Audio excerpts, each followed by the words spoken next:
Voyez-vous, depuis un certain temps, donc avant de commencer, j'ai été retenu l'autre jour en lisant ce chapitre 8 de 2 Corinthiens. 2 Corinthiens et le chapitre 8, et j'ai été retenu par le verset 21. Le verset 21 qui dit ceci: « Car nous recherchons ce qui est bien, non seulement devant le Seigneur, mais aussi devant tous les hommes. » C'est l'apôtre Paul qui nous exhorte à rechercher ce qui est bien. Et vous savez, depuis des millénaires, il existe un grand conflit. Rappelez-vous, qui a débuté dans le ciel lorsque l'ange de lumière, Lucifer, a corrompu ses voies et a été donc jeté à terre, dit la parole. Et ce conflit a encore duré lorsque nos premiers parents ont chuté dans le jardin d'Éden. Et ce conflit existe jusqu'à maintenant, il sera là jusqu'au retour de Jésus. C'est nul autre. Ce grand conflit, c'est le combat entre le bien et le mal. D'où le titre de mon message ce matin: une vie attachée fortement au bien. C'est le titre de mon message ce matin, bien-aimé. Une vie attachée fortement au bien. Et le bien, c'est quelque chose que nous devons rechercher à tout prix. Comme tu l'as entendu, et c'est Jésus lui-même qui nous parle lorsqu'il avait dit dans Jean 5 et le verset 29, le Seigneur Jésus m'envoie pour te parler encore ce matin à ce sujet, de rechercher le bien. Jean 5, 29, ceux qui auront fait le bien ressusciteront pour la vie, mais ceux qui auront fait le mal ressusciteront pour le jugement. Bien-aimé, je n'aimerais pas que l'homme que nous sommes soit en jugement devant le Seigneur. Et c'est la raison pour laquelle le Seigneur, Jésus nous le dit, lui-même. Voyez-vous, en arrivant dans le monde, nous comprenons que Dieu, dans son amour pour chacun de nous, il nous a dotés d'intelligence. Il nous a aussi dotés de capacités, de façon à pouvoir découvrir le monde dans lequel nous nous trouvons, de pouvoir apprendre aussi, de connaître, à nous situer dans ce monde, mais aussi à interagir dans l'espace où nous nous trouvons. Et nous voyons dès le début l'enfant, quand il vient au monde et qu'il commence à grandir, et dès son plus jeune âge, il a cette curiosité de découvrir les choses. Il pose des questions, il veut tout connaître. Donc selon ce que le Seigneur lui montre déjà. Et il veut chercher à connaître les choses. Comme toi aujourd'hui, tu cherches aussi à connaître. Et si tu es là ce jour, c'est parce que tu veux connaître ce Dieu que tu sers. Et le Seigneur Jésus qui, dit la Bible, sont la vie éternelle. Connaître Dieu, c'est la vie éternelle. Et vois-tu, lorsque le péché est entré dans le monde, comme je viens de le dire, nous lisons ceci dans Genèse 3, et le verset 22. Genèse 3, 22, il est dit ceci: « Voici, Dieu dit, l'homme est devenu comme l'un de nous pour la connaissance du bien et du mal. Empêchons-le maintenant d'avancer sa main, de prendre l'arbre de vie, d'en manger et de vivre éternellement. » Donc ici, bien-aimés, nous constatons qu'il y a bien en nous cette capacité d'apprendre. Une capacité d'apprendre, de connaître soit le bien, soit le mal, ou les deux. Et des millénaires après, cela n'a pas changé. Et nous voyons que le mal dispute le terrain avec le bien. Tous les jours, tu peux le voir. La corruption est là, la guerre, comme tu l'entends, la souffrance, et bien indubitablement la mort qui s'ensuit, bien-aimé. Tout cela sont le lot de l'humanité. Et nous sommes tellement habitués à entendre ces choses, à voir, à regarder, que nous prenons les choses comme allant de soi. Non, bien-aimés, ce que nous vivons ne peut pas aller comme allant de soi dans ce monde. Et dès la rébellion, comme tu l'as entendu, dès la chute de nos premiers parents, donc il s'est installé cet énorme conflit sur la terre qui se poursuit entre Dieu, avec ce qu'il veut réaliser, avec ce qu'il veut bâtir avec nous, et entre le malin qui veut tout détruire. Et tu le sais, il est venu pour dérober, pour égorger, détruire. Mais le Seigneur Jésus est venu pour nous donner la vie, et la vie en abondance. Apocalypse 12, 17. Apocalypse 12, 17, il est dit ceci. Et le dragon fut irrité contre la femme. Et il s'en alla faire la guerre au reste de sa postérité, à ceux qui gardent les commandements de Dieu et qui ont le témoignage de Jésus. Contre nous, l'Église, il s'acharne. Nous voyons qu'à travers les siècles où la persécution a été rude envers le peuple de Dieu, il demeure toujours des fidèles comme nous aujourd'hui qui font l'objet d'attaques permanentes. C'est la raison pour laquelle Dieu nous a dotés de ces armes puissantes pour combattre. C'est très enflammé, quotidiennement. Il faut que tu le saches, de te revêtir de toutes les armes de Dieu. Donc tu vois que la chute a ainsi été initiée en l'homme. Il a initié en l'homme ce cœur dur, ce cœur méchant, par-dessus tout que seul Dieu peut connaître. Et Jésus, pendant son passage sur terre, a fait vraiment l'expérience de ce cœur dur et méchant. Et à un moment donné, il a dit à tout cela, ces pharisiens qui voulaient l'attaquer, le tenter, il lui a dit, vraiment, il leur a dit, pourquoi me tentez-vous, hypocrite? C'est l'un des péchés que nous commettons, bien-aimés, l'hypocrisie. L'homme a cette caractéristique bien imprimée en lui d'être hypocrite. J'espère que tu ne l'es pas, toi qui m'écoutes en ce moment. Nous ne sommes pas mieux que ces gens à l'époque du Christ. Nous ne sommes pas mieux. Voilà ce que l'apôtre Paul disait dans Romains 3, Romains 3, versets 9 à 12. L'apôtre Paul nous dit ceci encore. Il est dit, Romains 3, 9, crois donc. Il dit, sommes-nous plus excellents? Nullement, car nous avons déjà prouvé que tous, juifs et grecs, donc grecs, ce sont des païens, sont sous l'empire du péché. Selon qu'il est écrit, il n'y a point de juste, pas même un seul, nul n'est intelligent, nul ne cherche Dieu, tous sont égarés, tous sont pervertis, il n'en est aucun qui fasse le bien, pas même un seul. Voilà la situation du monde, de ce que nous étions avant notre conversion, bien-aimés, je l'espère. Et donc la question que je te pose, est-ce que tu fais le bien? Est-ce que tu recherches ce qui est bien dans cette vie? Donc tu vois que la connaissance du bien et du mal est bien là, quotidiennement, à la portée de chacun de nous. Et lorsque Dieu dit ce que nous venons de lire, empêchons-le maintenant d'avancer sa main, de prendre l'arbre de vie, d'en manger et de vivre éternellement, tu comprends qu'on ne peut pas être dans le péché et avoir l'Esprit de Dieu. C'est ce que Dieu veut dire ici. Il n'y a pas de rapport entre le péché. Le péché ne peut pas, l'Esprit de Dieu, le péché ne peut pas cohabiter avec l'Esprit de Dieu. C'est antinomique. Il y a une grande différence là.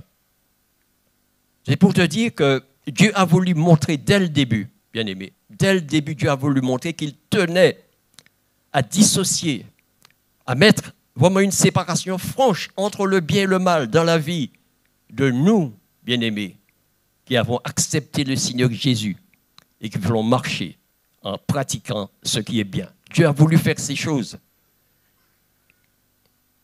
Et donc, de cœur tortueux et méchant que nous avons hérité de nos pères, Dieu veut nous voir avoir un cœur pur, comme nous l'a dit Pasteur Betty tout à l'heure. Dieu veut nous voir avec un cœur pur. Et c'est là tout le challenge, lié à notre appel, lié à notre conversion, de rechercher ce cœur pur, bien-aimé. Et rappelle-toi, c'est l'une des béatitudes de Jésus dans Matthieu 5, lorsqu'il avait dit « Heureux ceux qui ont le cœur pur, car ils verront Dieu. » J'espère que tu veux voir Dieu, bien-aimé, que tu aspires à voir Dieu. Déjà, tu le vois maintenant. Avec un cœur pur, tu le vois dans sa parole. Avec un cœur pur, tu vois la manifestation du Saint-Esprit dans ta vie, dans la vie de tes enfants à côté de toi. Un cœur pur, Dieu te parle en vision aussi. Et ce que nous attendons tous un jour, de voir vraiment tangiblement le Seigneur Jésus, ça, c'est avec un cœur pur, bien-aimé, que nous verrons toutes ces choses. Donc, vois-tu, notre cœur de pierre doit changer en un cœur de chair, un cœur malléable entre les mains du Seigneur, dont le résultat est de voir Dieu. Nous voulons voir Dieu, bien-aimé. C'est avec ce cœur pur que nous le verrons, en pratiquant ce qui est bien. En pratiquant ce qui est bien. Et tu sais, tu vois qu'un cœur pur, dit Jésus, reçoit cette assurance de voir Dieu. Vraiment, c'est notre espérance à tous de voir le Seigneur un jour. J'espère qu'il ne tardera pas avec ce que tu vois dans le monde. Parce qu'avec un cœur pur, tu seras toujours animé de bonnes pensées, de bonnes intentions, de bonnes actions, avec vraiment une conscience pure, une conscience tranquille, une conscience nette. Et c'est ça le bien. Parce que tu as le cœur pur, tu rechercheras toujours un bien et que ce bien soit toujours attaché à toi. Donc, tu vois, comme l'apôtre Paul nous le dit, Dieu vraiment veut que nous ayons une réelle transformation. Son appel est là. Cette vie qu'il nous a donnée en Jésus, c'est pour que nous soyons transformés, que nous ne revenons pas en arrière, comme tu as entendu tout à l'heure, mais que nous portons de l'avant, dit l'apôtre Paul, que nous soyons transformés par le renouvellement de l'intelligence, afin que nous discernions toujours ce qui est bon, ce qui est agréable, ce qui est parfait. C'est ça, avoir un cœur pur. C'est ça, rechercher le bien, bien-aimé, à tout prix, afin que nous soyons véritablement les disciples du Seigneur. Mais revenons à Genèse. Donc nous voyons que Dieu avait créé Adam et Ève, des êtres intègres. Oui, ils étaient intègres. Quand tu n'es pas dans le péché, quand ils n'avaient pas connu le péché, ils étaient intègres. Ils avaient auparavant vraiment cette intégrité, comme Satan aussi. Lorsqu'il était Lucifer, il avait cette intégrité. Il avait cette perfection. La Bible dit qu'il mettait le sceau à la perfection. Ils avaient tout ça au-dedans d'eux. Donc il y avait l'intégrité, mais aussi la perfection, dans l'un comme dans l'autre, dans Adam et Ève, dans Lucifer à l'époque, avant leur chute. La question que tu pourrais te poser, mais pourquoi Dieu a voulu créer des êtres intègres? Pourquoi? Voilà ce que nous dit le psaume 101, verset 6. Psaume 101, verset 6. Il est dit « Celui qui marche dans une voie intègre sera mon serviteur. » Quand tu es dans l'intégrité, bien-aimé, tu seras assurément un serviteur de Dieu. Donc l'intégrité et la perfection sont de Dieu. Et aussi, l'intégrité a la capacité aussi d'aimer. Parce que Dieu est amour. Donc la question, pourquoi Dieu a voulu créer des êtres intègres? Tout simplement pour entretenir une relation avec nous. Et tu vois bien qu'une fois que l'homme s'est corrompu, que Lucifer s'est corrompu, il n'existait plus de relation entre Dieu et ses créatures. Donc c'est la raison pour laquelle Dieu cherche, bien-aimé, ton intégrité, afin que tu aies toujours cette relation avec lui, quotidiennement. Et autre chose très importante, bien-aimé, c'est que l'amour de Dieu exige aussi la liberté. Dieu est amour. Dieu ne nous a pas créés robots, il nous a créés libres. Mais attention, cette liberté a un risque. C'est ce qui s'est passé avec Lucifer, c'est ce qui s'est passé avec Adam et Ève, qui ont succombé sous les coups de boutoir, si je puis dire, du diable, et ont péché. Et donc, celui qui ne fait pas attention à ce risque dans sa liberté, risque de chuter, de tomber. Donc, faites attention, bien-aimés, à ta liberté en Christ. Faites attention. Et c'est ici qu'en arrivant dans le monde, nous étions tous esclaves du péché. Tous, comme nous l'avons lu tout à l'heure dans Romains 3. Et donc, qu'a fait Dieu pour établir les choses?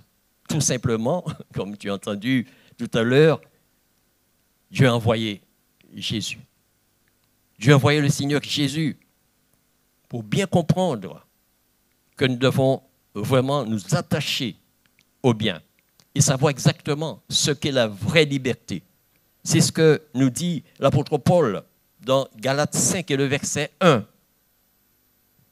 Ce qu'est la vraie liberté. Galates 5, 1. Il est dit ceci, c'est pour la liberté que Christ nous a affranchis. Il dit, demeurez donc ferme et ne vous laissez pas mettre de nouveau sous le joug de la servitude. Et poursuit au verset 13 de Galates 5. L'apôtre Paul dit, frères, vous avez été appelés à la liberté. Seulement ne faites pas de cette liberté un prétexte de vivre selon la chair, mais rendez-vous par la charité serviteurs les uns des autres. Donc tu vois bien que pour être véritablement libre en Christ, ta chair doit être mise de côté. Et donc de t'attacher au bien, afin d'être serviteurs les uns des autres. Et l'obéissance à la parole de Dieu est de mise. La parole dit aussi, nous sommes esclaves de celui à qui nous obéissons, du péché qui va à la mort et de l'obéissance qui produit la justice. Donc notre obéissance, bien-aimée, elle doit être là pour produire la justice, pas n'importe laquelle, mais la justice divine. Donc nous serons véritablement libres lorsque nous serons esclaves de l'obéissance, de ce que le Seigneur Jésus nous dit, de pouvoir aimer notre prochain comme nous-mêmes, de pouvoir aimer notre Dieu, d'être serviteurs, comme tu as entendu, des uns des autres. Et donc ce positionnement, être libre en Christ, que le Seigneur Jésus nous a tous donné, nous qui avons accepté son sacrifice à la croix. Donc ce positionnement, être libre en Christ, exclut toute idée de péché. Ah oui, cette liberté que tu as, ça exclut toute liberté de péché, toute idée. Et comprends que ta liberté en Christ n'est pas un théâtre d'opération où ta chair va essayer de gagner du terrain. Non, ta liberté en Christ, elle doit être ferme, résolue, à repousser les injonctions du malin et de ta chair, bien-aimée. Et tu dois exercer, en quelque sorte, la retenue. À combien de fois tu as vu que vraiment tu étais en train de pencher vers du mauvais côté et que tu as dit non, je ne peux pas y aller. Ou peut-être que tu as dit tant pis, je le fais, parce que tout le monde le fait. Non, bien-aimé, tu dois marcher par l'esprit et non par la chair, dit la parole. Donc Dieu ne nous a pas créés robots comme tu l'as dit, je l'ai dit, mais des êtres libres dans son amour pour nous. Cette liberté, tu es libre d'agir en faisant ce qui est bien. Tu es libre, bien-aimé, de choisir ce qui est bien. Tu es libre d'entreprendre ce qui est bien. Tu es libre en faisant attention aux choix que tu vas faire quotidiennement. Évaluer toujours les risques qui sont là lorsque nous prenons une décision. C'est ça, faire le bien. Rechercher le bien à tout prix. C'est pourquoi, bien-aimés, malgré la connaissance que nous pourrions avoir du bien et du mal en l'homme, Dieu ne souhaite pas que nous échouons. Dieu ne souhaite pas que tu échoues. Pas du tout. Il t'a envoyé le conseiller, le Saint-Esprit qui est là pour te guider en toutes choses. Rappelle-le toi, conseiller Dieu puissant.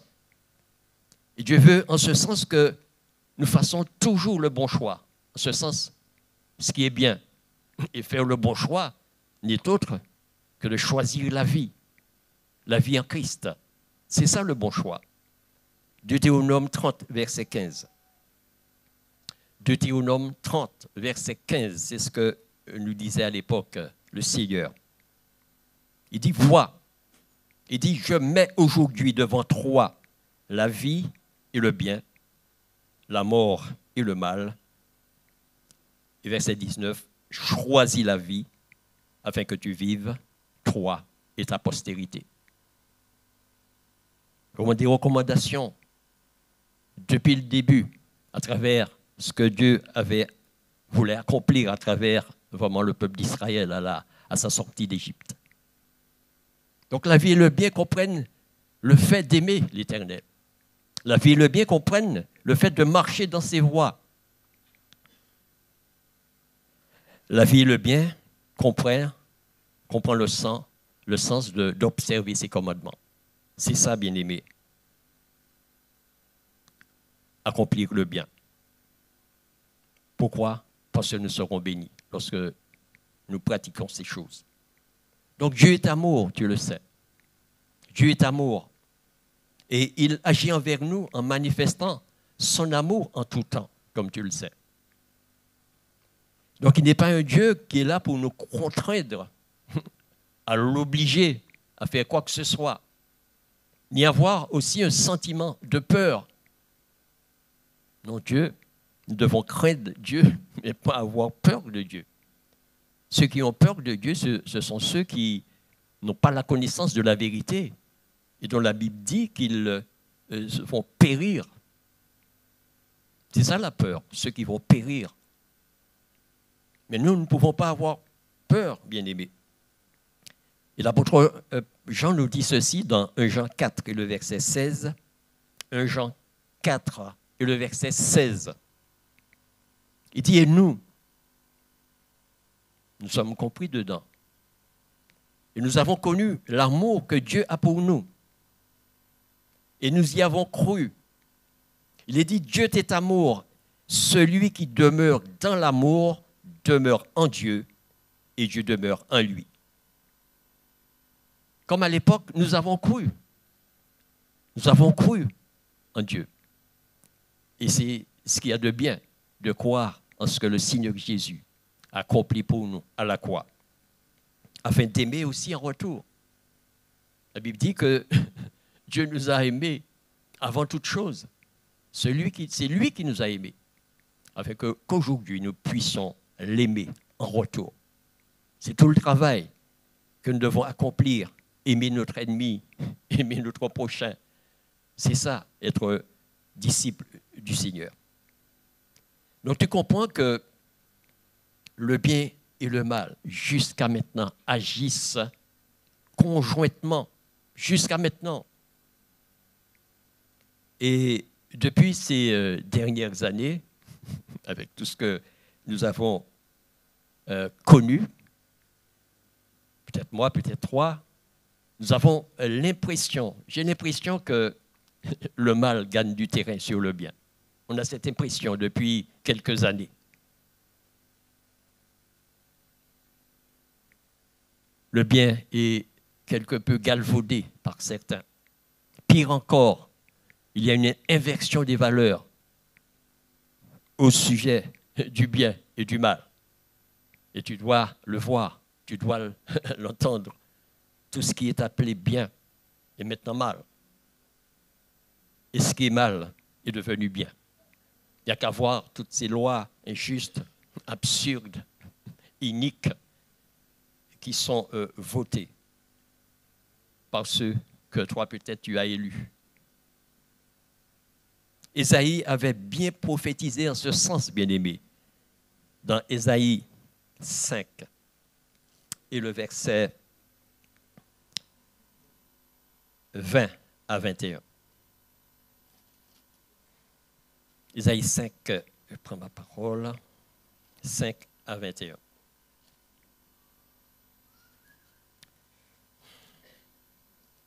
Il dit, malheur à ceux qui appellent le mal bien et le bien mal, qui changent les ténèbres en lumière et la lumière en ténèbres, qui changent l'amertume en douceur et la douceur en amertume. Malheur à ceux qui sont sages à leurs yeux et qui se croient être intelligents. Combien connaissons-nous qui se croient être intelligents? Maintenant, c'est l'homme augmenté qu'on veut réaliser, le transhumanisme, comme quoi que Dieu n'est pas capable de créer un être parfait que nous sommes. Oui, quelle machine peut fonctionner comme nous? Mais ils disent que l'homme n'est pas parfait. On va l'augmenter avec l'intelligence artificielle. Voilà, Seigneur, ce à quoi tu devais faire très, très attention avec cette marque qui va arriver bientôt. Verset 23. Donc, malheur à ceux qui ont de la bravoure pour boire du vin, de la vaillance pour mêler les liqueurs fortes, verset 23, qui justifie le coupable pour un présent et enlève aux innocents leurs droits. Tu vois bien que beaucoup ont essayé de dire la vérité, de dire ce qui est bien. Comment on les a catalogués de parias, de complotistes, parce qu'ils vont voulu dire la vérité. Voilà ce que nous avons observé, nous observons encore, et cela va encore durer. Donc ce conflit bien-aimé entre le bien et le mal demeure. Le travail du diable est toujours d'accuser, d'inciter les êtres humains à se rebeller contre l'autorité divine. Apocalypse 12, 12. Apocalypse 12, 12. Il dit, c'est pourquoi Dieu nous parle ici. Réjouissez-vous, cieux, et vous qui habitez dans les cieux. Bien sûr, nous habitons, nous sommes placés dans les lieux célestes en Christ, rappelez-vous. Malheur à la terre et à la mer, car le diable est descendu vers vous, animé d'une grande colère, sachant qu'il a peu de temps. Il a peu de temps. Et il travaille. Et vous le voyez, bien-aimés. Et donc, par Jésus-Christ, Dieu a répondu aux accusations du diable, comme tu le sais, par sa mort sur la croix, par sa résurrection. Le Seigneur livre encore à ce monde qui court à sa perte un message formidable. Un message prêt à aider le monde qui voudrait bien connaître comment ce message leur donner un espoir et la vie éternelle. La Bible parle de ce message du premier ange, vous pouvez le lire, l'évangile éternel. Cet évangile éternel, c'est ce que le Seigneur Jésus nous est venu nous apporter. Donc par Jésus-Christ, Dieu a résolu le problème du péché et du mal. Il faut que tu le saches. Plus question de revenir en arrière. Donc comprends bien que la gravité que représente le péché, le mal et donc la mort. Comprends bien. Et tu comprends que d'être du côté de Jésus, c'est le meilleur moyen d'échapper à tout ce qui va s'en suivre, parce que nous serons toujours du côté du vainqueur, qui est Jésus. Nous serons toujours du côté du vainqueur. Et donc, maintenant que tu as entendu cet exposé, que tu as entendu tout ceci, comment donc considères-tu ta nouvelle vie en Christ? Est-ce que tu es quelqu'un qui recherche à tout prix le bien, qui t'attache fortement au bien, bien-aimé? C'est la question que tu devrais te poser. Est-ce que le bien est quelque chose d'important pour toi? Je pense que tu l'as entendu ce matin. Est-ce que le bien t'habite véritablement? Vois-tu, l'apôtre Paul, qui a été vraiment dans le mal, rappelle-toi, avant sa conversion, il a été aussi confronté à cette question du bien et du mal. Rappelle-toi ce qu'il a dit: quand je veux faire le bien, le mal est taché en moi. Ça veut dire que il est là. Il est là pour vraiment nous pousser à chuter. Mais lui, il a dit: je crois, je sais en qui j'ai cru.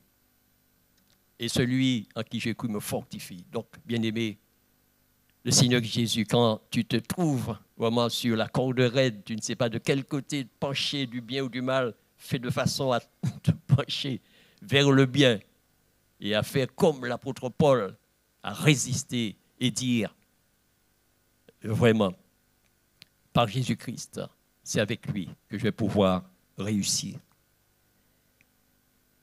Donc, bien-aimés, nous avons à discerner toujours vraiment ce que nous pouvons prendre comme décision. Toujours, parce que le risque est toujours là. Et Dieu ne voudra pas que nous tombions. Nous continuons ici dans Amos 5 et le verset 14. Voilà ce que je voulais te dire aussi ce matin.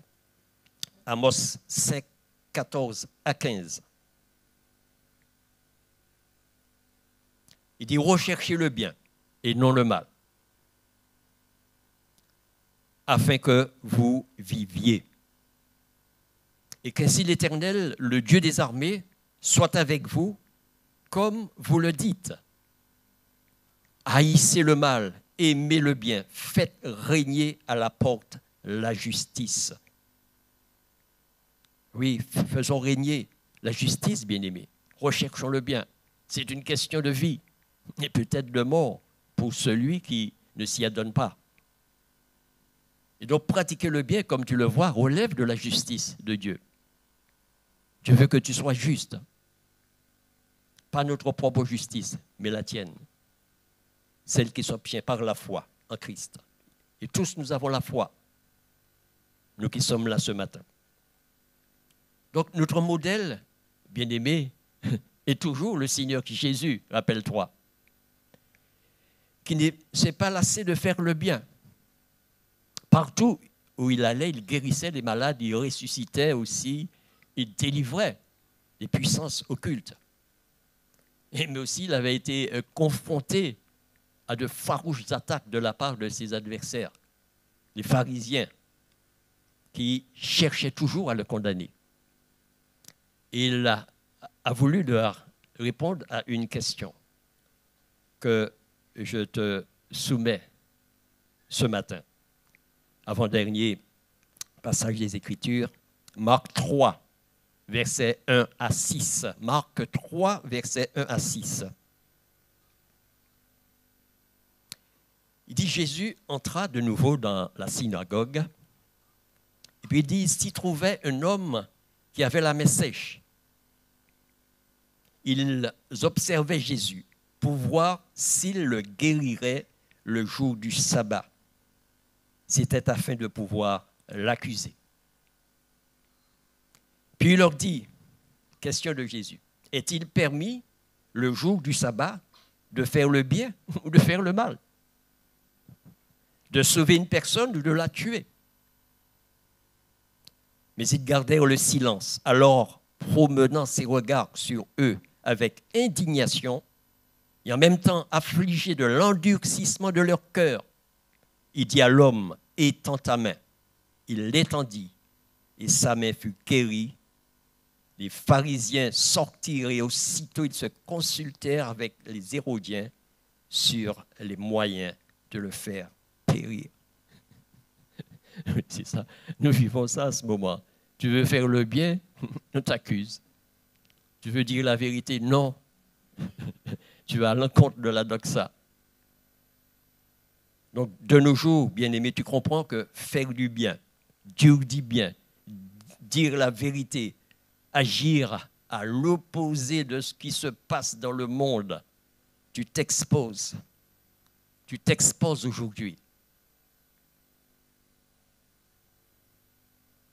Donc nous sommes les porteurs du bien, bien-aimés. Dans ce monde qui titube, je dirais, dans les ténèbres, nous sommes les porteurs du bien. Et ce bien doit triompher en nous, quoi qu'il en coûte.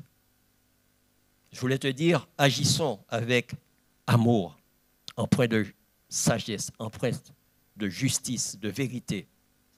Alors là, nous aurons fait notre part. Et dernier verset pour terminer, Galates 6, 9, 10. Je te laisse sur ce verset pour ta méditation aussi en cette semaine. Galates 6, 9, 10. Il est dit ceci, l'apôtre Paul, ne nous lassons pas de faire le bien, car nous moissonnerons au temps convenable si nous ne nous relâchons pas. Ainsi, donc, pendant que nous avons l'occasion, pratiquons le bien envers tous et surtout envers les frères en la croix, en la foi. On la croix aussi. Hein? Si nos yeux sont fixés sur la croix. Donc tu vois bien, bien-aimé, qu'il faut rechercher le bien. Je te laisse sur cette parole de l'apôtre Paul qui nous exhorte à pratiquer le bien, à fuir le mal, à le rejeter. Bien sûr, nous essayons de combattre la chair, d'éviter le péché. Vous savez quel moyen que nous pouvons avoir pour ne pas pécher? Rechercher la présence de Dieu. Si tu recherches la présence de Dieu, il est absolument certain que tu n'auras pas le temps de penser au péché qui nous environne si facilement. Donc, recherche et pratique le bien, bien-aimé. C'est notre partage quotidien parce que notre salut, comme tu as entendu, en dépend. Amen.